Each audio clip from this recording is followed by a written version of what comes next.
আসসালামু আলাইকুম বন্ধুরা, আরাফাত ডিজিটাল স্টুডিওর পক্ষ থেকে তোমাদের সবাইকে স্বাগত। বন্ধুরা, স্ক্রিনে দেখতে পাচ্ছ যে না দাবিপত্র দলিল। এখানে না দাবিপত্র দলিল কাকে বলা হয় আমি তোমাদের ক্রোম ব্রাউজার থেকে দেখানোর চেষ্টা করব। না দাবি দলিল কি বা কাকে বলে। বন্ধুরা, এখানে দেখো না দাবি দলিল কোনো ব্যক্তি সুনির্দিষ্ট কোনো সম্পত্তিতে তার স্বত্বাধিকার নাই মর্মে অথবা স্বত্বাধিকার ত্যাগ করেছেন মর্মে দলিল সম্পাদন ও রেজিস্ট্রি করে দিতে পারবেন, এরূপ দলিলকে না দাবি বলা হয়। বন্ধুরা, এখানে আবারও দেখো, কোনো ব্যক্তি সুনির্দিষ্ট কোনো সম্পত্তিতে তার স্বত্বাধিকার নাই মর্মে অথবা স্বত্বাধিকার ত্যাগ করেছেন মর্মে দলিল সম্পাদন ও রেজিস্ট্রি করে নিতে পারেন, এরূপ দলিলকে না দাবি দলিল বলা হয়। বন্ধুরা, এমএস ওয়ার্ডের মাধ্যমে কিভাবে তোমরা না দাবি দলিলের ফর্মটি তৈরি করবে আজকের এই ভিডিওতে আমি দেখানোর চেষ্টা করব। বন্ধুরা, তার আগে ছোট্ট একটা রিকোয়েস্ট, যারা আমার চ্যানেলে নতুন অবশ্যই আমার চ্যানেলটিকে সাবস্ক্রাইব করবে এবং পাশে থাকা নোটিফিকেশনটি অন করে রাখবা। বন্ধুরা, এখানে হচ্ছে না দাবি দলিল দেখতে পাচ্ছ। বন্ধুরা, প্রথমে আমাদের উপরে লিখতে হবে যে না দাবি দলিল। লেখার পর বন্ধুরা ভূমির পরিমাণ লিখতে হবে, অর্থাৎ কতটুকু সম্পত্তি, এই সম্পত্তির কোনো ওয়ারিশান নাই, কোনো শরিক নাই বা কোনো অংশীদার নাই, এটাকে না দাবি দলিল, না দাবিপত্র দলিল বলা হয়।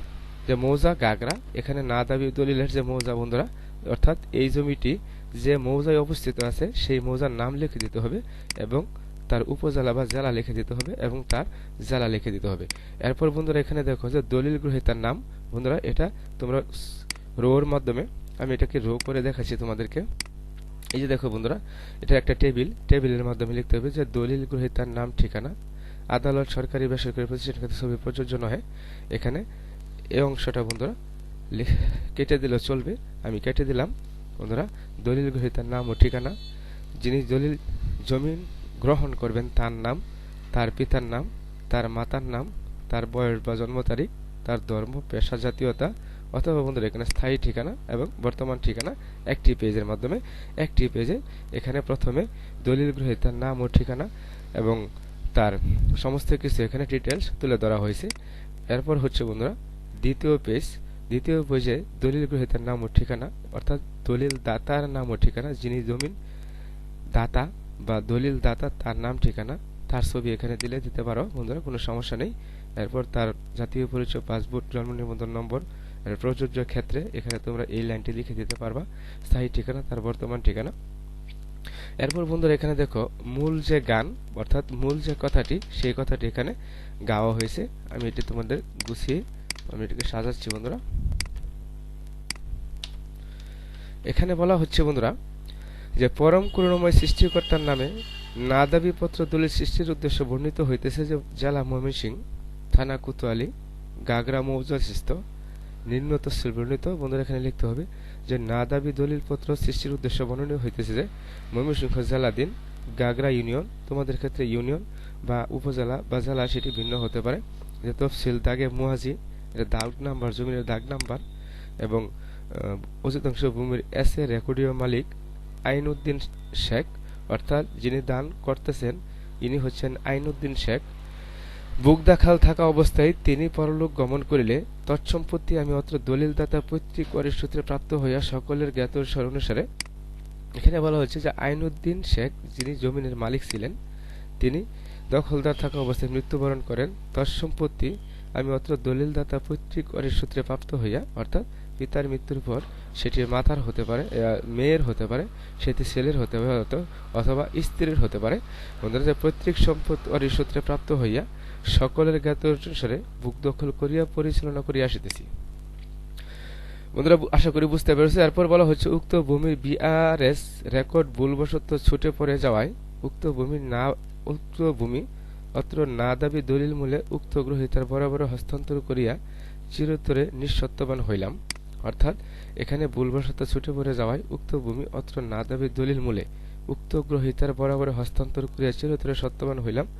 উক্ত ভূমির বিআরএস সংশোধন করিয়া আমি অত্র দলিল দাতা কিংবা আমার পরবর্তী স্থলবর্তী ওয়ারিশগণ ক্রমে উক্ত ভূমি উক্ত গ্রহীতার বরাবরে এক খণ্ড সাপকাওয়ালা হেবা ঘোষণাপত্র দলিল রেজিস্ট্রি করিয়া দিতে বাধ্য ও দায়ী থাকিবে। এখানে বলা হচ্ছে যে এটি যে ভুল সংশোধন হয়েছিল সেই ভুলটি হয়েছিল সেই ভুলটি সংশোধন করিয়া যে আমি যে দলিল যাকে দান করলাম জমি তার এই রেজিস্ট্রি করিয়া দিতে বাধ্য ও দায়ী থাকিবে আমার ওয়ারিশগণ।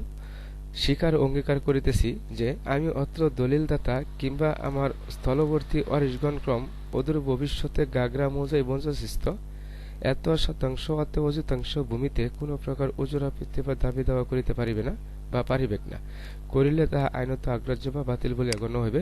এতদতে স্বেচ্ছাসজ্ঞ অদ্য অত্র স্থায়ী বুদ্ধিতে কায়েম থাকিয়া নিম্নলিখিত সাক্ষীগণের মোকাবেলায় অত্র না দাবি দলিল করিয়া দিলাম। ইতিহাত সং তারিখ দেওয়া আছে বন্ধুরা। এখানে জেলা ময়মনসিংহ, কোতোয়ালি থানা এবং গাগরা ইউনিয়ন বন্ধুরা দেওয়া আছে।